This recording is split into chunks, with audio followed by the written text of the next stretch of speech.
All right, so I figured I'd explain to you with a video. So in a studio, we call this the control room. Now this isn't a typical recording studio because recording studios are generally big. They have the resources to record musicians. In other words, there's a control booth that's isolated. The band is out there. They have their own isolation. Everyone's got their own little room. And then an engineer sits here with a producer and they sort of conduct things, tell the band what to do. And then the engineer is the technical geek and he records everything.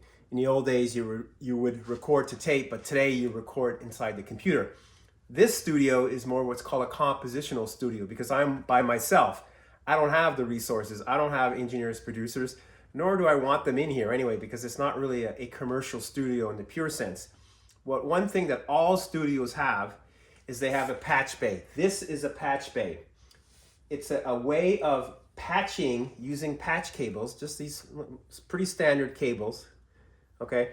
And what you do is you patch inputs and outputs on all this equipment.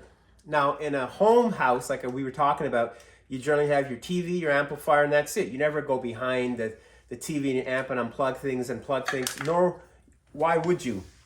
But in a studio, it's all about shaping the sound, and you have to be able to do that in real time. You're not gonna have time to walk around the equipment, unplug this amplifier and plug it into this effect, or unplug that amplifier. Nor you don't wanna get behind here, because I'll show you what it looks like. So the idea is you take every single piece of equipment, the input and output of that equipment, you plug it to behind the patch bay. So this is plugged to behind the patch bay, and in the front of the patch bay, you label it, and you have sort of an identity. So this is a roadmap. So imagine if you're in the kitchen, keep things simple, and you're cooking chicken. Well, sometimes you have a spice rack, and you pick the spices that you want. Maybe today you're gonna do salt and pepper. Maybe next week you're gonna add garlic or some other spices. But you wanna be able to do that in real time. So you have a spice rack, you have all your spices there, and then you grabbed it. But imagine if every time you had to cook your chicken, you had to go out and buy the spices, mix the spices, come home. It would be way too much overhead. Plus it kills the creative flow. So when an engineer or producer or musician is sitting here at the console and he quickly wants to rearrange the configuration, he just takes the patch cord and says, no, I'm gonna go from this amp to this effect to this amp. And all this is labeled and it references or mirrors all the equipment that I have here in this rack.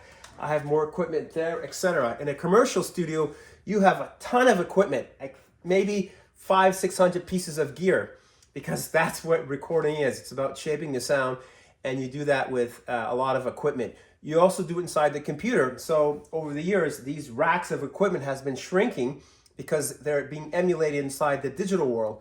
But still, we're not quite there yet, and some studios like to have both. In my case, I like to have both. I mix it, so I have a lot of what's called analog gear, and I have a lot of software gear inside my computer. So I'm gonna show you what it looks like behind the scenes so you can see it. So I'm gonna walk you around. So you've been here before. Here's a pretty good view of the command center where I'm sitting, right? And the idea is to make it so it's functional, so one person can sit and record music without running around.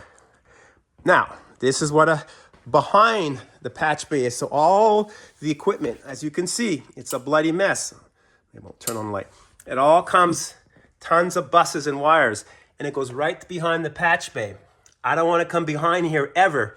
So my goal, if I had time, I would wire all the equipment, all the inputs and outputs of this equipment goes behind the patch bay. And then at the end of the day, I sit in front of the patch bay. I'll bring it over so you can see a little closer.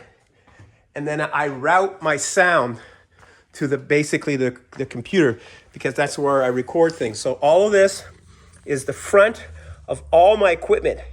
So every patch bay, there's 1, 2, 3, 4, there's about 96 connections here, reflects all of my inputs and outputs of every single piece of gear that I have here, I have over here, and I have over here, etc.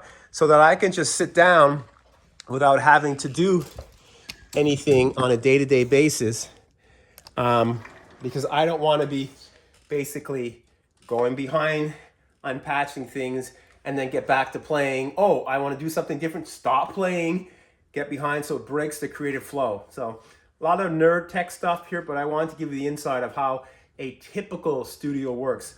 This is common, whether it's, in my case, a $100,000 studio worth of equipment or $1 million.